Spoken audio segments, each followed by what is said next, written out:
PT Perkebunan Nusantara 4 merupakan badan usaha milik negara yang bergerak di bidang perkebunan kelapa sawit. PT PN 4 merupakan bekas maskapai Belanda yang dinasionalisasi pada tahun 1959 dan selanjutnya berdasarkan kebijakan pemerintah telah mengalami beberapa kali perubahan organisasi sebelum akhirnya menjadi PT PN 4 yang memiliki kantor pusat di Jalan Letjen Suprapto nomor 2 Medan, Provinsi Sumatera Utara.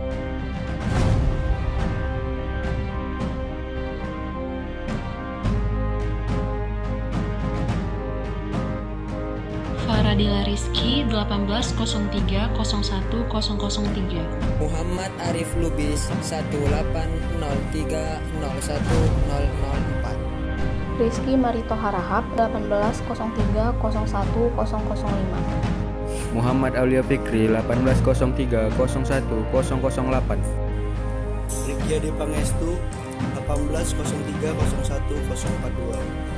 Kebun Tanah Hitam Hulu memiliki luas HGU sebesar 2.453,85 hektar yang terdiri dari 3 afdeling. Jenis tanah yang dijumpai di kebun ini didominasi oleh tipe Luduts dan memiliki tekstur tanah berpasir. Curah hujan di PT PN 4 unit Kebun Tanah Hitam Hulu yaitu berkisar 1.320 sampai 1.571 mm per tahun dengan hari hujan 81 sampai 92 hari tahun dan defisit air yaitu sebesar 239 sampai 435 mm per tahun. Tingkat kemasaman tanah didominasi kriteria rendah dengan kandungan C organik pada tanah dan N total tanah bervariasi. Kandungan C organik didominasi kriteria rendah sedangkan N total tanah didominasi kriteria sedang dan unsur hara yang terkandung berupa K, Ca, Mg, dan P. Asisten memberikan arahan mengenai manajemen TBM, di mana manajemen TBM terdiri dari pemeliharaan TBM kelapa sawit yang bertujuan untuk mencapai pertumbuhan dan perkembangan tanaman yang optimal agar dapat memberikan produktivitas maksimal pada masa tanaman menghasilkan. Kastrasi adalah aktivitas membuang semua bunga pasir jantan dan betina yang masih menutup atau membentuk dompet dengan menggunakan alat berupa egrek yang bergagang pendek. Kastrasi dilakukan pada saat pokok kelapa sawit mulai menghasilkan bunga atau buah pada umur 14 bulan dengan pusingan 1 bulan sekali. Teknik perbanyakan tanaman kacangan jenis Mucuna bracteata adalah dengan runduk gulung, yaitu dengan cara menggulung batang kacangan, kemudian menimbun batang kacangan ke dasar tanah dengan tujuan agar terjadi pertumbuhan akar dan menjadi tanaman baru. Pemeliharaan tanaman kacangan dari gulma adalah dengan mencabut gulma dan melakukan dongkel pada areal sekitar kacangan. Pemagaran tanaman sisipan bertujuan untuk menghindari serangan hewan ternak seperti sapi dan kerbau. Pada TBM terdapat hama kumbang tanduk atau Orites rhinoceros yang menyerang pupus daun muda. Maka itu perlu dilakukan pengendalian dengan cara kimiawi, pemasangan perangkap dan biologi. Pengendalian kimiawi dilakukan dengan menyemprotkan insektisida capture isi dengan dosis 75 cc per hektar pada bagian pupus daun muda. Pemeliharaan piringan dilakukan dengan penyemprotan herbisida yang bertujuan agar tidak ada gulma dan tidak terjadi persaingan unsur hara serta menekan populasi hama. Selanjutnya dengan pemasangan perangkap menggunakan metode nanas trap. Kandungan gula pada nanas digunakan menjadi daya tarik bagi kumbang. Lalu ada pengendalian biologi yaitu dengan penanaman bunga pukul 8 di pinggiran areal perkebunan kelapa sawit yang berfungsi sebagai tanaman inang bagi predator ulat pemakan daun kelapa sawit. Untuk mengendalikan hama ulat api dan ulat kantong, dilakukan pengendalian dengan cara hand picking pada tanaman muda umur 1 sampai dengan 3 tahun.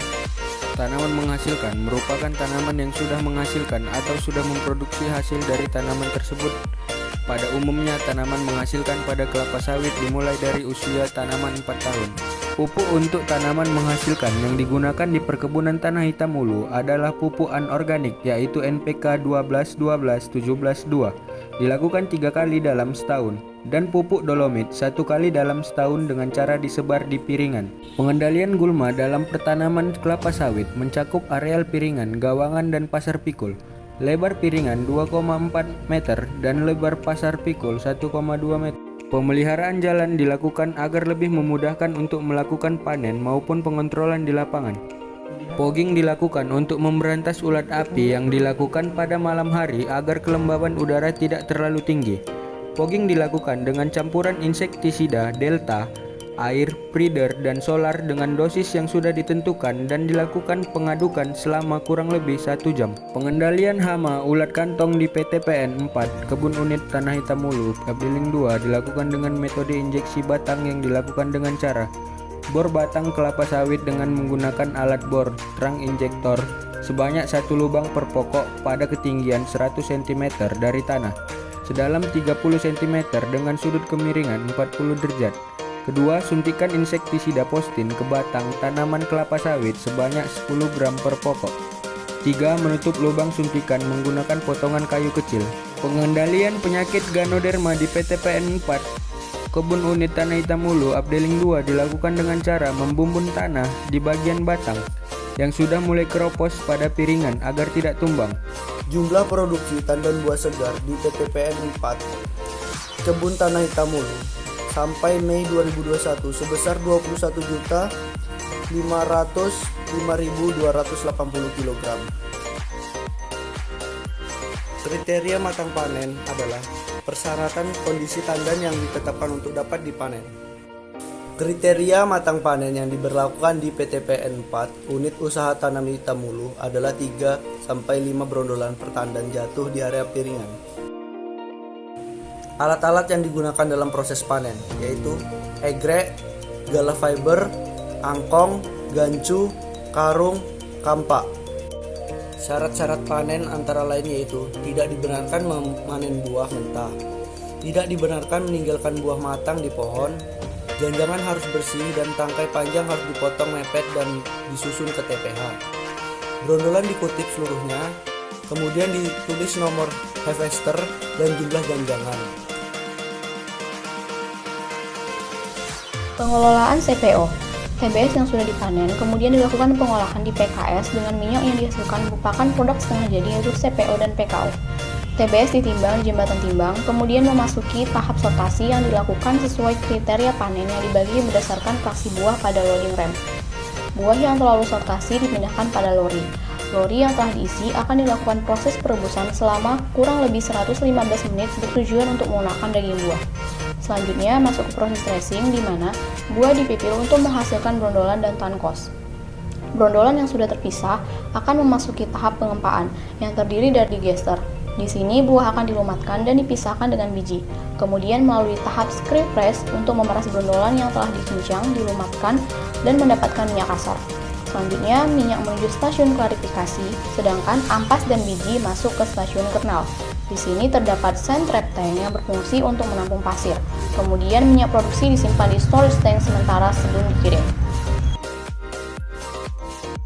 Pengelolaan KPO. Pada pengelolaan KPO terdapat cake breaker conveyor yang berfungsi untuk membawa dan mengesahkan gumpalan cake dan biji sehingga terpisah dengan sempurna.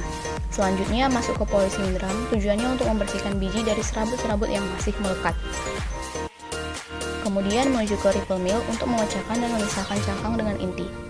Cangkang masuk ke mesin boiler untuk menjadi bahan bakar, sedangkan inti dipanasi menuju kernel dryer untuk mengurangi kadar air yang terkandung dalam inti produksi, lalu disimpan di kernel storage sebelum dikirim. Pengelolaan limbah. Pengolahan limbah cair di PKS dilakukan pada kolam-kolam penampungan air limbah sebelum dialirkan ke lahan kebun melalui land application untuk digunakan sebagai pupuk tambahan di lapangan. Kolam-kolam tersebut terdiri dari fat feed pond yang berfungsi untuk memisahkan kandungan minyak dan air, kemudian minyak tersebut akan dialirkan ke proses pengolahan minyak mentah kelapa sawit. Selanjutnya masuk ke kolam deoling pond. Pada kolam ini, jika masih terdapat sisa minyak, maka sisa minyak diketik kembali menggunakan alat pedos atau drum berputar atau secara manual. Limbah dari deoling pond akan dialirkan ke acidification pond dengan menggunakan pompa air. Pada kolam ini dilengkapi mikroba yang berguna menetralisir keasaman limbah untuk kemudian masuk ke kolam anaerobic pond yang berfungsi untuk menguraikan senyawa organik kompleks menjadi lebih sederhana dengan bantuan mikroorganisme untuk selanjutnya dirombak menjadi asam yang menguap. Lokasi akhir yang digunakan sebagai tempat untuk menampung limbah ialah land application. Produk akhir pengolahan limbah cair diaplikasikan langsung dikarenakan limbah masih kaya nutrisi yang bermanfaat menyuburkan tanah dan memiliki kandungan hara yaitu NPK, Ca, dan Mg.